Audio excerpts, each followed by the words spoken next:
Game time, tuonavyo sisi.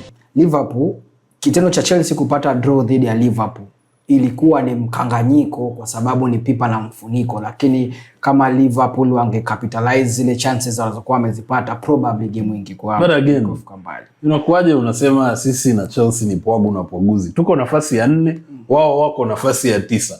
Upwagu na upwaguzi wetu uko wapi hapa?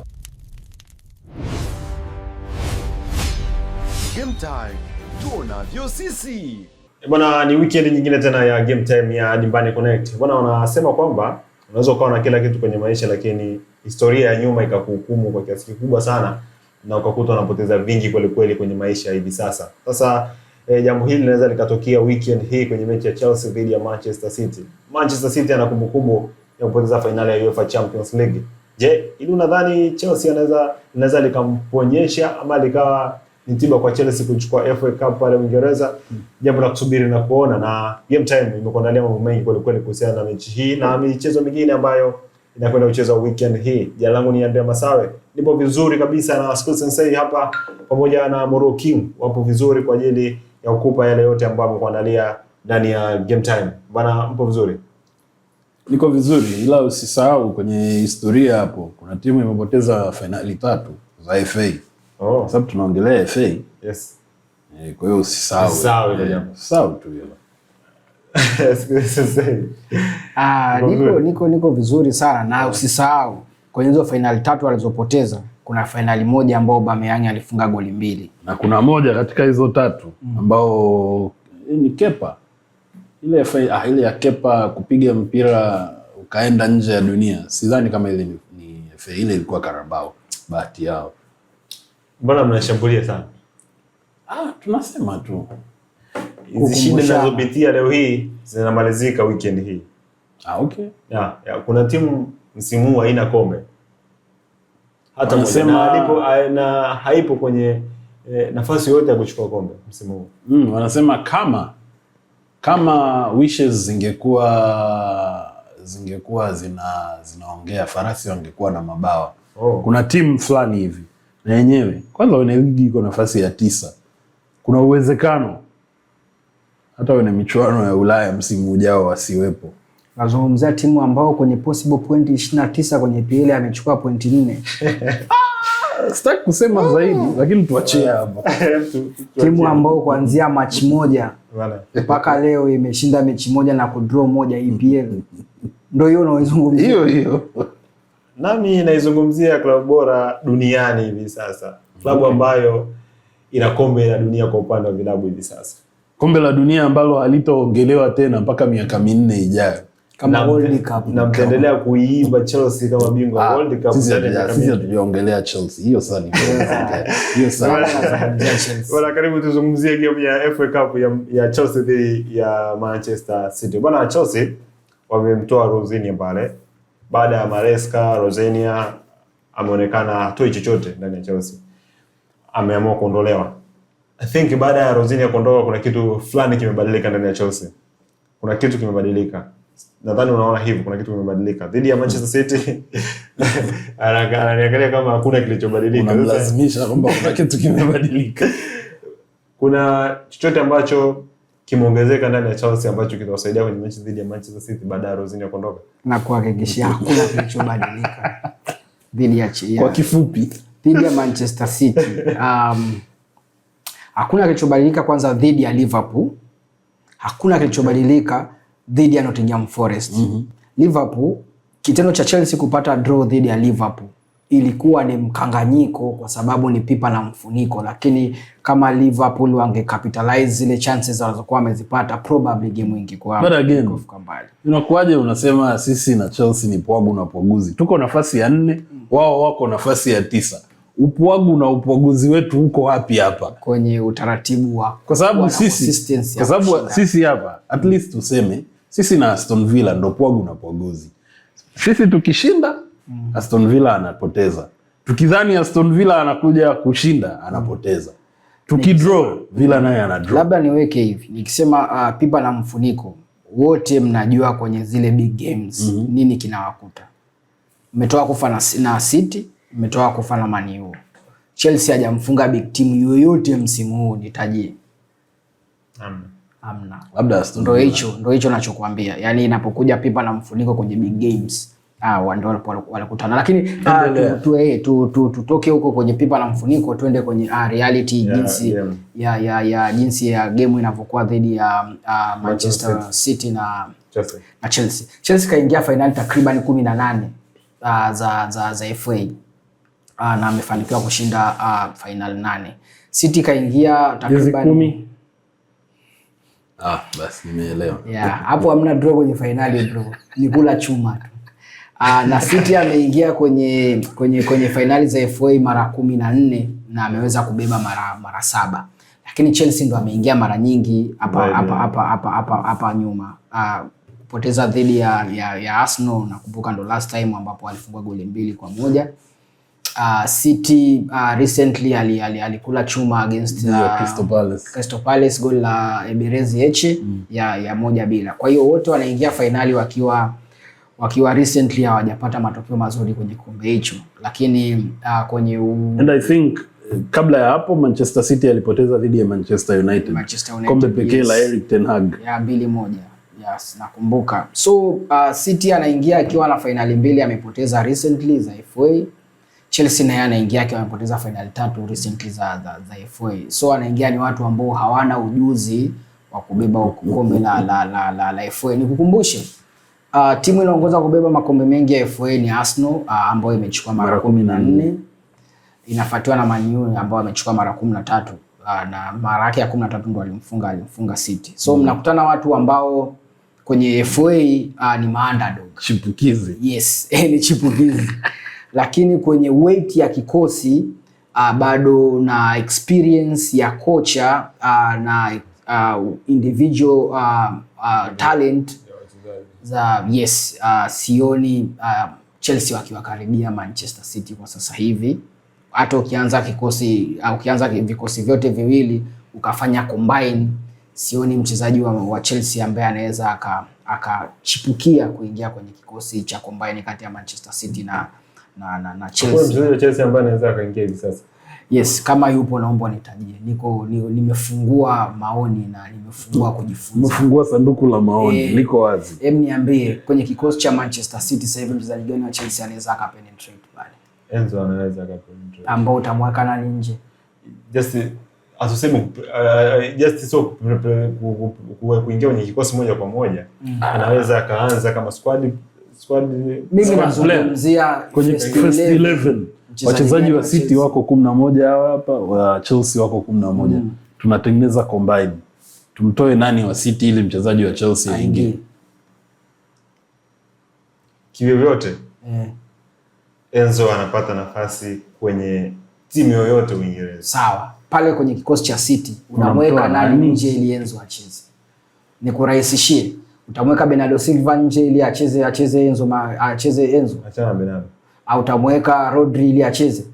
Rodri of course naweza nikamcompensate na Enzo. Kwa nini sasa Enzo huyo acheze kwa Caicedo kama unafikiria anaweza kukaba nafasi ya Rodri?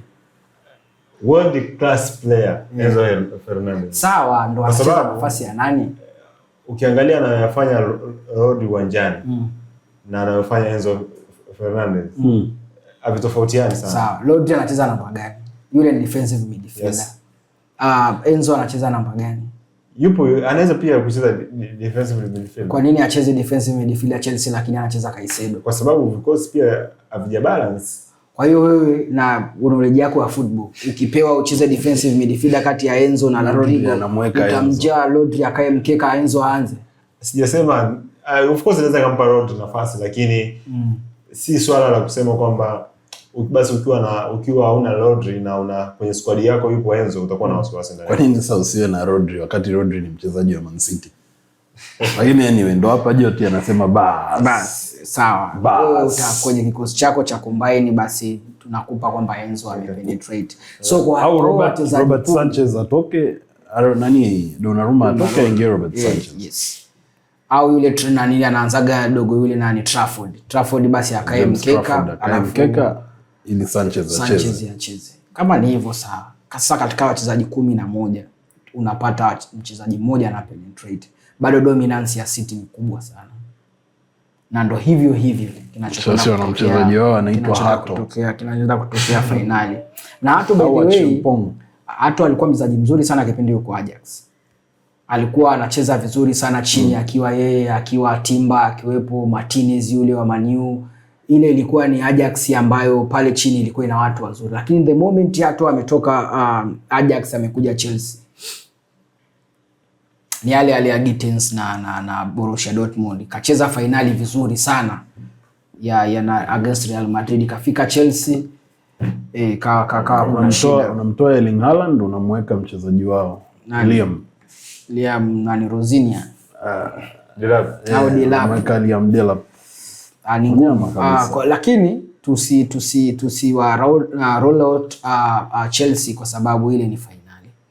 Wanaweza tu wakaamua hii ni game moja ambayo inahitaji dakika 90 za kuuana na nafasi ya Europa ile ni ile pale. Kwa hiyo akibeba ile wanaenda Europa. Kwa hiyo finali lolote linaweza kutokea. Lakini kiuhalisia City ana possibility kubwa ya kushinda kuliko Chelsea. Kwenye makaratasi City is something else, man. City and I think in recent years Pep amegundua uchawi mmoja wa kusajili Januari. Anawaacha mnahangaika ile miezi mitatu ya mwanzo ya ligi, alafu anakuja anasajili wanyama wake Januari. Unaona kitu ambacho what's the name of the Rastaman? Nimesahau. Semenyo. Unaona kitu Semenyo anafanya. Pamoja na kwamba McGay amewacost kwenye mechi ya Everton, uliangalia mechi ya Everton na City. Ile backpass. Kuna zile nafasi mbili ambazo McGay ali slip kidogo, magoli mawili yakapatikana, but City is a demon. Haswa anaposajili Januari. Msimu uliopita alituletea kina Mamush, kina Nico Gonzalez. Msimu huu katuletea McGay, katuletea kina Semenyo. Angalia mchezaji kama Semenyo. Ametoka alikotoka, kafika huku, yupo. Kuna msemo mmoja wanasema kwamba Doku ni mchezaji ambaye sio hatari kama achezi dhidi ya timu yako. Cheki kitu Doku amefanya kwenye mechi dhidi ya Everton, kwenye mechi ya weekend hii. Vitu ambavyo Doku wanafanya. Lakini kama ulivyosema, you cannot rule out Manchester City, you cannot rule out Chelsea kwa sababu finali ni mechi moja tu ambayo lazima bingwa apatikane. Unlike African football au kwenye champion leagues ya Afrika ambapo ni home and away, ambapo ukiniotea huku nitakuotea kule. This is just a single game ambapo atakayeweza kushika bomba paka dakika za jioni ameondoka na unyama wake. So not ruling out Chelsea completely, lakini on paper everything screams Manchester City. And what's more better than a single cup? I think 2 cups. Na Man City anaona kabisa kwamba kwa mechi mbili ambazo Arsenal wamebakiza dhidi ya Burnley, dhidi ya Crystal Palace, there's a possibility Arsenal akishinda tu hizo game anatia unyama begani. So what's better than a single cup? Nadhani vikombe viwili. Kwa hiyo City kwa sababu City hana kitu kingine cha kupambania. Leave aside mambo ya ubingwa wa EPL huko. This is it. Hii ndo yenyewe. So let's wait and see. Bwana, tuende tukatazame mechi hii ya Chelsea dhidi ya Manchester City. Maajabu yanaweza katokea na Chelsea anaweza pia akafanya maajabu. Ama pia Manchester City anaweza akaendeleza ubora alionao, akaonyesha ubora alionao na akachukua kombe la FA. Moja kati ya mechi kubwa sana na kuvutia this weekend bana. Yes, tunaenda kutazama mechi ambazo zimesalia kwa West Ham United pamoja na Tottenham Hotspur. Hawa wawili wote wapo kwenye nafasi za kushuka daraja. Better of the bottoms. Yes, na ukiangalia Tottenham Hotspur amebakiza mechi na Chelsea pamoja na Everton. Lakini West Ham United kabakiza mechi na Newcastle United pamoja na Leeds. Kwa kutazama game hizi mbili ambazo zimebaki kwa timu hizi zote mbili, ni timu gani ambayo unaona inakwenda kuanguka na kushuka moja kwa moja daraja msimu huu? Kwa sababu wote wanacheza na watu ambao hawana la kupoteza. Kwa sababu Leeds tayari ana pointi ambazo hawezi kufikiwa na wale ambao wanashuka daraja. Everton pia hana hati ya kushuka daraja. Nottingham Forest hana hatihati na yeye kushuka daraja. Kwa hiyo nachoona kwa mtu mwenye game ngumu ni Spurs. Game ngumu kimakaratasi, lakini sio game ngumu kwenye kuamua nini cha kufanya, kwa sababu Everton hana anachokitafuta zaidi ya kubaki kwenye ligi, na vile vile Leeds hana anachokitafuta kingine zaidi, na ameshabaki kwenye ligi. Kwa hiyo hao wote wanaoenda kucheza na hizo timu zinazoshuka daraja, Spurs na West Ham, ndio pekee inabidi wakuwe wanaamua nini wanakitaka kwenye mechi zao, lakini hao wanaenda kucheza nao hawana chochote cha kutupa. Yani hawagombanii ubingwa, hawagombanii top 4, hawagombanii European football, wako tu pale katikati na wamesha qualify kucheza kubaki kwenye ligi msimu unaokuja. Lakini kwa mechi hizo ukiziangalia, nafikiri Spurs ana mechi ngumu kuliko West Ham. Bwana, kuna kauli zilitolewa weekend zilizopita kwamba Tottenham Hotspur kwa namna anavyokwenda basi ana nafasi kubwa ya kusalia. Kwa namna wachezaji wanavyocheza uwanjani, basi ana nafasi kubwa sana ya kusalia ndani ya ligi kuu ya nchini Uingereza. Kwa upande wako unaona vipi, na ni kipi ambacho sana kimekuwa tatizo kwa Tottenham Hotspur msimu huu? Huwezi kuzungumzia kubaki kwa Spurs kwenye Premier League bila kuzungumzia anguko la West Ham. I think mimi nafikiri ni rahisi zaidi kwa Spurs kubaki kuliko West Ham kuokoka. But again, football man, kuna mambo tu yanategemea. Lakini unaona Spurs wanavyocheza. Spurs wamebadilisha makocha thrice this season. Makocha 3 wamebadilika msimu huu. Na kuna ile theory huwa tunasema kwenye football kwamba kocha mpya anapokuja huwa anakuja na influence mpya, kwa kuna kaushindi kanapatikana pale. Unfortunately Spurs haikuwa nayo walivyokuwa na Igor Tudor. Ogopa sana kocha analetwa afu washindi mechi hata moja mpaka wanaamua kuachana naye. Mpaka wanaamua kumwambia bro, tukuleta hapa ili uokoe jahazi, lakini inaonekana wewe umetoboa jahazi. Yani unazidi kulisanisha. So nafikiri Dizebi ameleta hiyo football bounce back ability kwa Spurs, na kuna ka slight chance kwamba Spurs atabaki. The only place ambao nadhani West Ham angekuwa ana uwezo wa kubaki ni kama angeshinda mechi yake dhidi ya Arsenal. Kwa sababu tofauti ya Spurs na West Ham currently ilikuwa point 1 kabla ya West Ham kucheza dhidi ya Arsenal. Point ni 1. Walikuwa wanalingana. Ukiangalia sasa anayefuata ana point 43, ambao kimahesabu hawa wote Spurs na West Ham ili wamfikie mtu mwenye points 43 ambaye ni Leeds, inabidi washinde hizo mechi zote zilizobaki, ambao wakishinda the only person anamsogelea Leeds ni Spurs. Akishinda mechi 2 zilizobaki, actually Spurs atazidi. West Ham akishinda mechi 2 zilizobaki, mechi 2 au 3 zimebaki, 3, maana yake atakuwa amemsogelea Leeds kimahesabu, kwa sababu si mechi zimebaki 3, 2. Okay, mechi zimebaki 2. Kwa ina maana West Ham yeye akishinda atagotea kwenye point 42, because by my thinking nadhani West Ham ana point 36, Leeds ana point 43. Akishinda anaishia kwenye 42. Kwa hiyo technically mathematically kimahesabu, japo wakati mwingine mpira unaweza usio mahesabu, kimahesabu ni kwamba next season kuna namna tunaweza tukamuona West Ham kwenye championship. Lakini Spurs asipojirekebisha, huu ni msimu wa pili Spurs yuko huku magirini huku chini. Msimu uliopita alikuwa nafasi ya 17. Kuna uwezekano msimu huu tena Spurs akawa nafasi ya 17. No one is immune to championship. Yani Sunderland alishuka hivi. Alikuwa anadhani kwamba mimi ni Sunderland bwana, sitashuka. Imemchukua miaka 6 au 9 Sunderland kurudi kwenye Premier League. No one is immune. Spurs akiweza kubaki msimu huu, asipojibadilisha, msimu ujao kuna namna yeye ndo atakuwa West Ham. Kwa sababu West Ham tangu wachukue kikombe kile cha conference ambapo walimuuza Declan Rice, they have never been the same. Wamekuwa watu wa chini ya maji huko.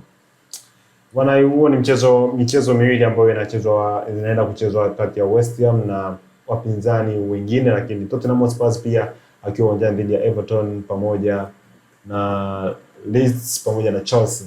Michezo ambayo kwa kiasi fulani kwa hizi timu mbili ni muhimu kweli kweli. Na kama unasema kama unatoa kama ni kutoa silaha zako kama jeshi, basi inabidi West Ham na Tottenham Hotspur watumie kila silaha walizonazo ili kuibuka na ushindi kwenye mchezo hii ambayo imebaki.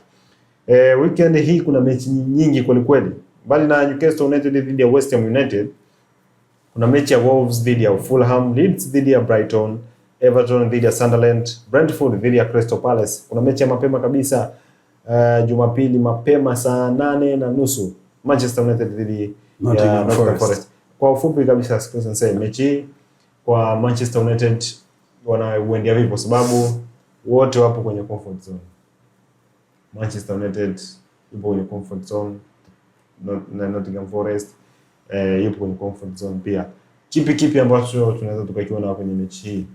Ukiangalia mchezo kati ya Manchester United na Sunderland, ungegundua kwamba Manchester United tayari alikuwa amesha relax alikuwa anacheza ile muda uishi. Yes, kuna kitu nimeobserve pia kwenye hiyo mechi. Why Casemiro akikosekana kwenye mechi eneo la katikati, of course Manchester United wanashinda kule control kabisa. Ukongwe. Yaani Casemiro ni kificho na wazee. Yaani unapomzungumzia Casemiro ndo kama alichosema Muru, kwenye kila kijiji lazima kuwe kuna mzee. Casemiro utaweza kuona hana anachokifanya akiwepo uwanjani, lakini kipindi hayuko uwanjani ndo unaona kila kitu alichokuwa anakifanya Casemiro. Kama Darren Fletcher miaka yake.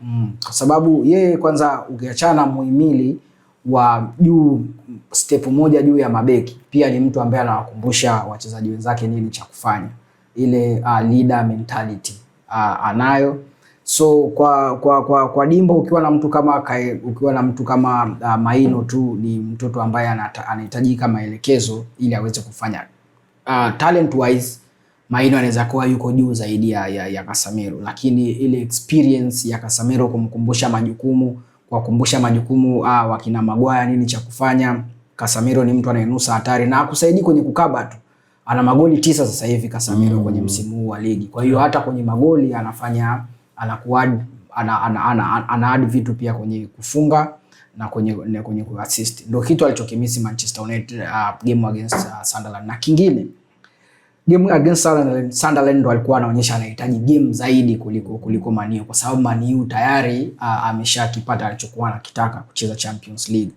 Hata kwenye game ya Nottingham Forest sitashangaa Nottingham Forest ndo akacheza mpira mkubwa zaidi ya Man U, lakini though game hiyo inakuwa ni ya mwisho ya Man U kucheza nyumbani kwa sababu yuko OT. Nafikiri anaweza akaamua kufanya send off ya msimu vyema, akajikaza na kuchukua chochote kitu.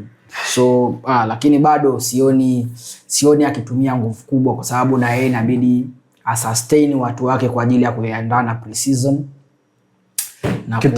Kitu cha kuhuzunisha zaidi ni kwamba Manchester United kupata draw dhidi ya Sunderland weekend hapo, inamaanisha kwamba yule shabiki anayefuga nywele hawezi kuachieve ile swala la kushinda mechi 5 msimu huu, so itabidi asubiri mechi 5 za mwanzo wa msimu ujao, unless ahesabu mechi za pre-season, which haikuwepo kwenye makubaliano yetu sisi na yeye. Kama ni kushinda mechi za michuano. Kwa hiyo ni huzuni kubwa sana babake na nywele zake. Au wachague baadhi ya wachezaji wa Man U ambao wanacheza World Cup, aweki kwenye kama kwa mfano labda Maino akiwa Uingereza, labda Kunya akiwa Brazil, labda Bruno akiwa Ureno, atakaweza kuqualify kwenda afu ahesabu mechi zao moja moja. Atakaweza kuqualify kwenda nusu finali, atanyoa kati ya hao wachezaji watano labda. Probably anaweza asinyoe pia. Yule bwana amechagua bet ngumu sana, sijawahi kuona. I think msimu ujao ana possibility ya kunyoa. Tutakuwa na tafrija. Bwana, wewe ni mchezo ya pale Uingereza. Mechi ambazo zinachezwa pale Uingereza ndio hizo za weekend hii, lakini pale Hispania nikupe ratiba ambayo tunaenda kuwa nayo weekend hii. FC Barcelona ipo uwanjani dhidi ya Real Betis, Atletico Madrid dhidi ya Girona, Levante dhidi ya Mallorca, Osasuna dhidi ya Espanyol, Rayo Vallecano dhidi ya Valencia, Sevilla dhidi ya Real Madrid. Hiyo ni mchezo ya pale Hispania. Lakini kuna Monday Night Football, Arsenal dhidi ya Burnley. Mechi nyingine ambayo kwa Arsenal sikozo unaiona kama nyepesi zaidi kuliko ya West Ham United, maana West Ham walifungua booster kwa kweli, walicheza low block kali sana ambayo Arsenal walipata tabu pia kuifungua. Vipi kwa Burnley? Unaona ana kizuizi kwa Arsenal?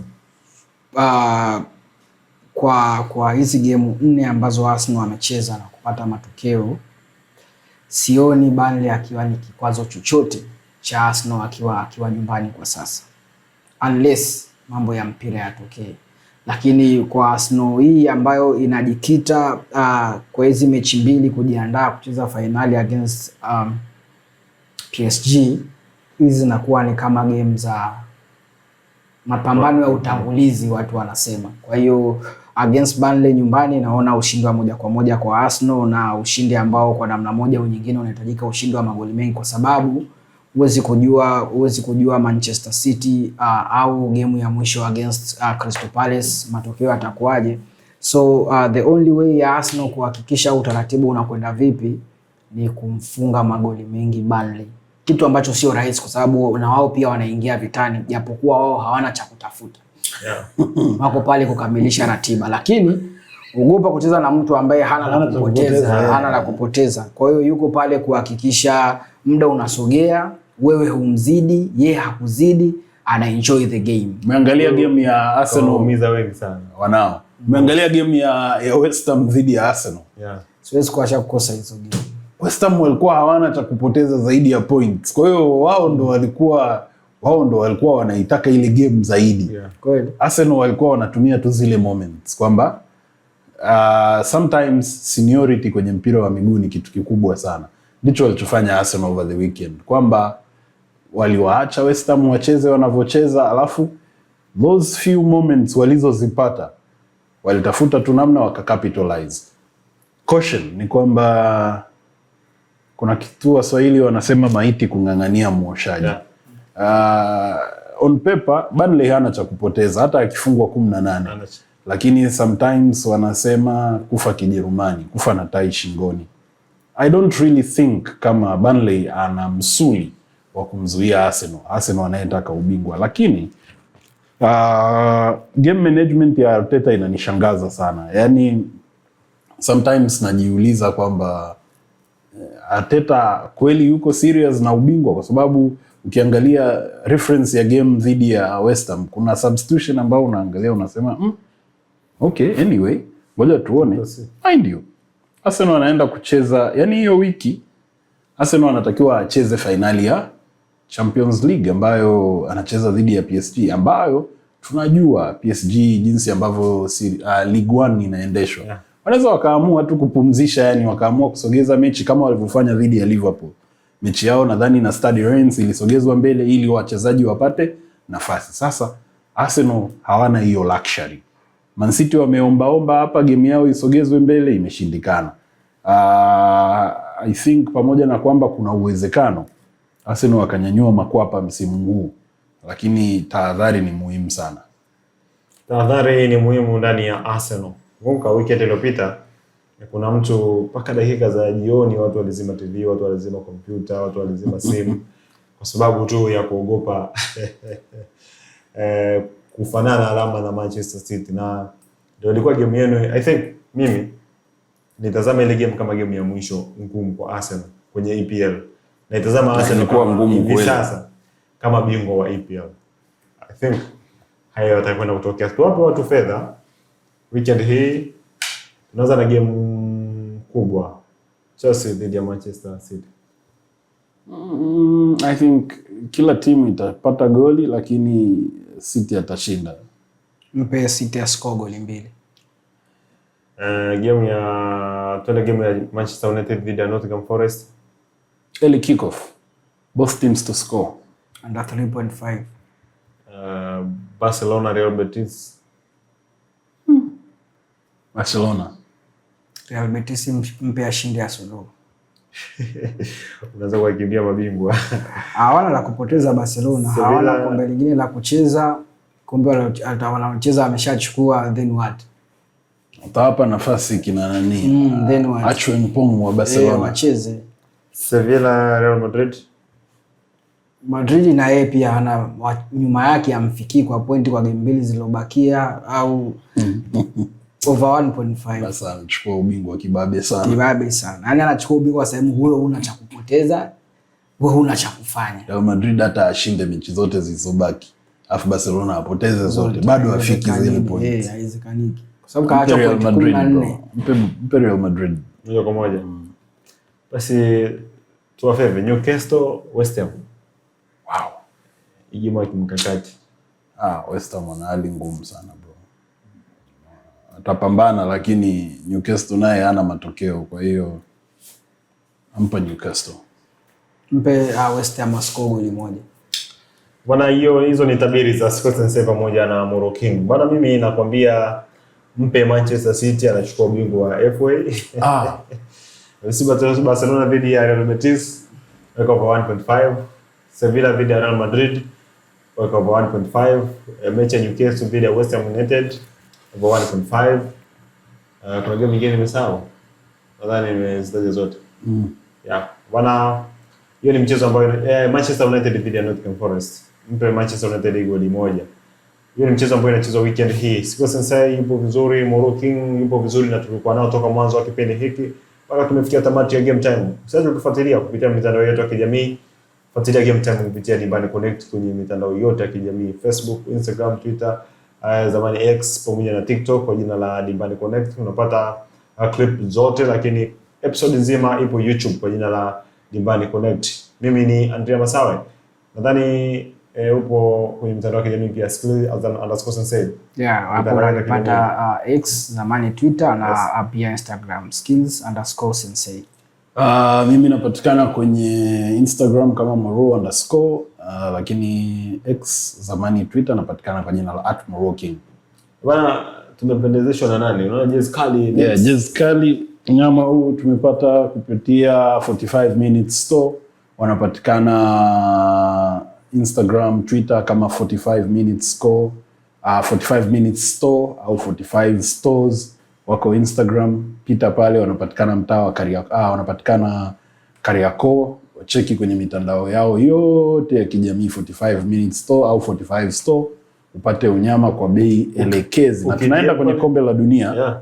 Kwa hiyo uzi wote wa timu zote zinazoshiriki kombe la dunia zipo tayari. Unyama upo. DM pale tu mzigo unakufikia popote ulipo. Chap kwa haraka, ukiwa DM, ukiwa cheki Instagram, ukiwa cheki Twitter, ukiwa cheki WhatsApp, unyama upo na utaoga, utapendeza kama sisi. Unasubiri nini kupendeza? DM watu upate kupendeza na timu yako ya taifa. Kumbuka timu kombe la dunia la mwaka huu Game Time ipo nayo bumper to bumper. Toka maandalizi mpaka bingwa apatikane wa kombe la dunia. Tutakuwepo. Endelea kutufuatilia. Bwana, uwe na wakati mwema.